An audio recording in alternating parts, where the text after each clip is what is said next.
these days, even when you're trying your best to be intentional with what you buy, it's still so easy to end up with things you actually didn't need. I think we have all been there. And if those small choices keep adding up, they become very heavy on your wallet, your home, and your peace of mind. Over time, I realized the problem wasn't always what I was buying. It was how I was buying.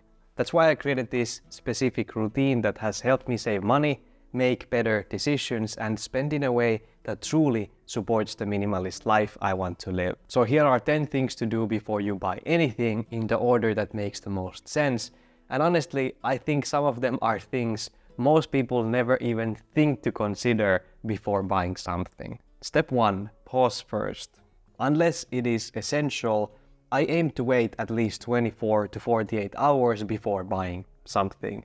This short pause helps create space between the impulse and intention. So it gives me a chance to step back and let the emotional reaction calm down so my thoughtful side can weigh in. For bigger purchases, I like to wait even longer. If something costs more than 100, like new shoes, let's say, I give it a week or even more.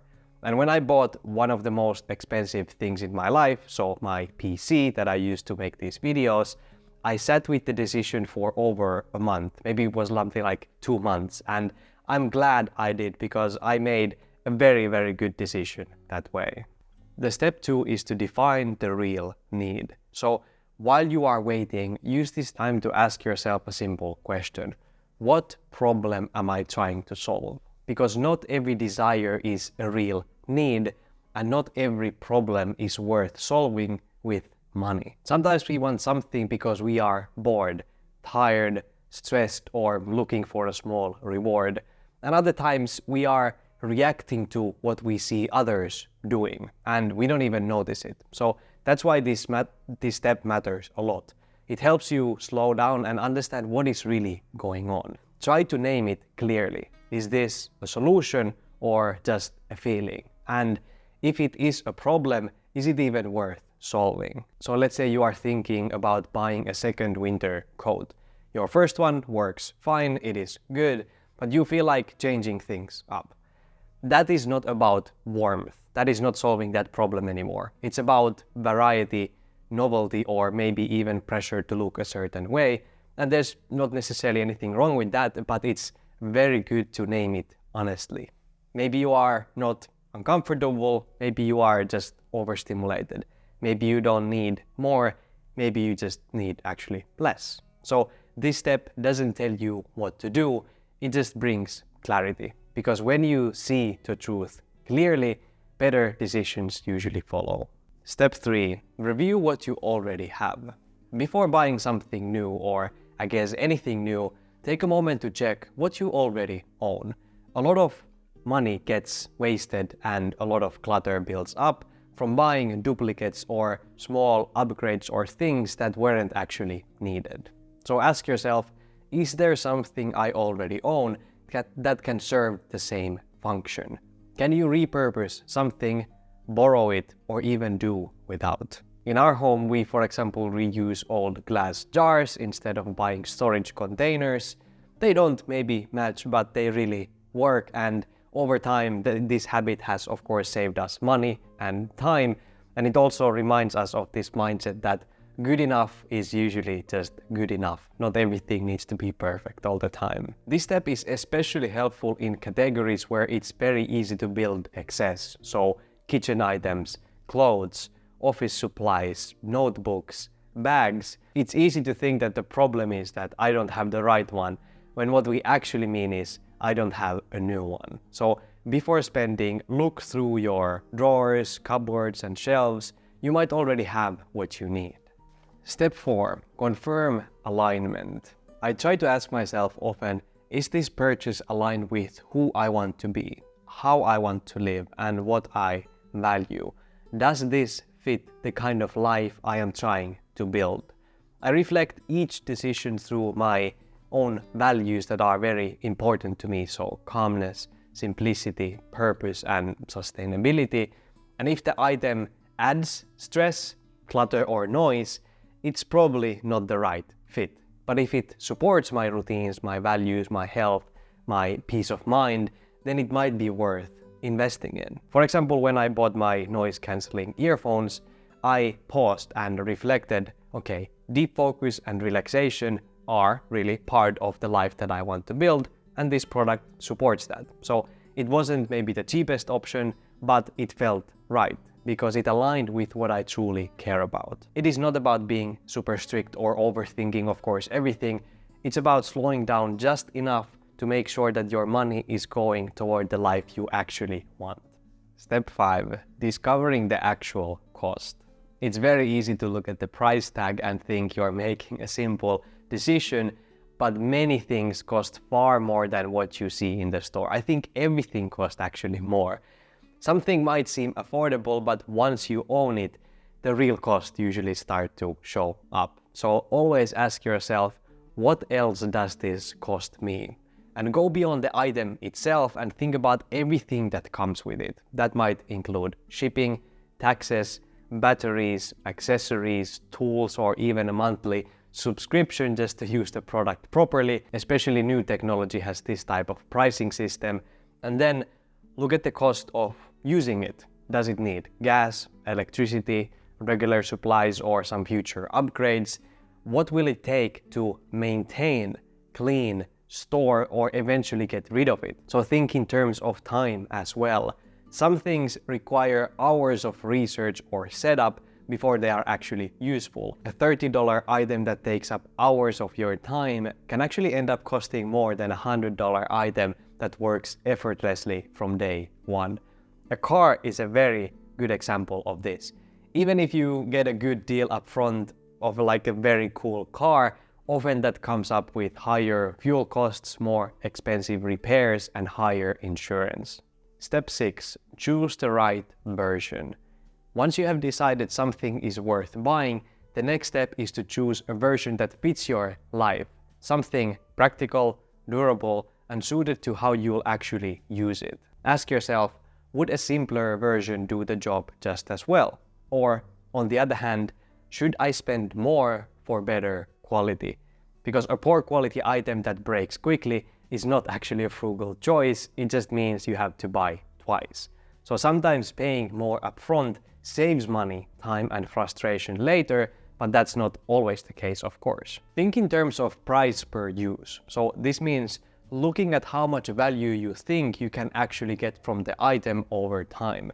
A $30 product used 100 times ends up costing 30 cents per use. A $5 product used only 5 times costs $1 per use.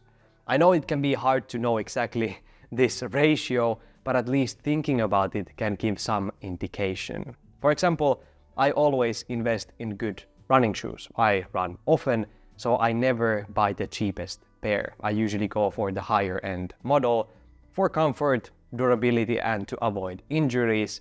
And it also keeps me motivated to train and stay healthy, which actually matters more to me than saving a bit of money. So the price per use ratio ends up being incredibly good. And on the flip side, if you know you will only use something a couple of times a year, it might not make sense to buy the most expensive version.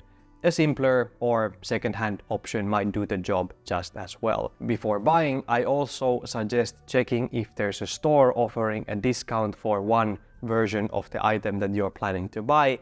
This is an easy way to decide which one to buy, like which version, but don't choose based on price alone, choose based on value. Because when you pick the right version, you're not just saving money, you are protecting your future time, energy, and focus. Step 7. Confirm you can afford it. Check your bank account and be honest. Does this purchase truly fit into your current budget and financial situation? If the answer is no, but you still want to get it, then ask yourself, is it really worth going into debt for this? These buy now, pay later options can seem harmless, but they often lead to overspending and small debts that add up. You tell yourself, well, I'll just make up for it next month, but that mindset usually means this decision isn't aligned with your real priorities, budget, and values, so I always try to avoid these buy now, pay later options. Because financial stress doesn't just sit in your bank account, it shows up in your sleep, your mood, your peace of mind. So a new iPhone might feel exciting for a few months, but if it wipes your account and leaves you stressed about money, the cost is more than financial. A simple phone with enough function and no guilt might actually serve you better. Like, I have had this phone like 7 years and it still does everything I need. Step 8. This is a great one. Ask yourself, is this the best use of this money? Sometimes the problem isn't that we are spending too much, it's that we are spending in the wrong direction. So ask yourself, what else could this money do? Not in a guilt-heavy way, but with curiosity, like what would it mean to use this money differently? Try to compare the purchase to your life goals, for example. Maybe you would like to travel, maybe you would like to be debt-free or have a slower lifestyle. And then reflect on whether this item brings more value than progress toward those things. This step matters because many good purchases still take you away from great ones. A $70 sweater that you like might not feel like a mistake, but if that same money could have moved you one step closer to leaving your stressful job or funding an experience you have wanted to do with your friends for years, the trade-off becomes clearer. Frugality isn't about holding on to every cent. It's about choosing the best use of your money. So the one that gives you the highest return in peace, meaning, or just daily ease. And that could mean investing in something that makes your life happier now, or it might mean not buying anything today because there's something better waiting down the line. This question isn't meant to stop you or to tell you that you can never buy anything. It's meant to realign you, so you spend on what matters, not just what is right in front of you right now. Step 9. Keep it from becoming clutter. Even the most intentional purchase can turn into clutter if you don't give it a place in your life. As soon as you bring something home or into your life, give it a clear spot, a clear purpose, clear use. Let it become part of your everyday life, not just another thing sitting on a shelf or hidden in a drawer. I don't think clutter in your home is actually about how much you own. It's about the things you don't use, the items that take up space but add zero value. I have had this experience with notebooks more than once. Sometimes I have bought a very nice one thinking I would use it to journal or plan stuff, but it just ended up sitting on a shelf untouched. I didn't know exactly like how I wanted to use it, so it just blended in and became part of the visual clutter in my home. But when I have been clear about its purpose, like extremely clear, like I will use this notebook to write notes from books that I'm reading this month or learn a new language, it's completely different. I leave it visible on my desk, a pen beside it, and it becomes part of my daily routine. Here's a very good example. There's so much stuff written into this notebook. So because I have made space for it and I know exactly what it's for, it actually gets used. Step 10. Reflect on the purchase. After a few uses or days, take a moment to check in with yourself. Ask yourself, did this bring peace, ease, or joy? Is it helping me live the way I want? Or is it adding more decisions, more friction, more noise? Would I still choose it again if I had the chance? This step is about learning. You begin to see what is truly useful to you, not just what looked good or felt very intentional in that moment. Even thoughtful purchases don't always work out, and that is okay.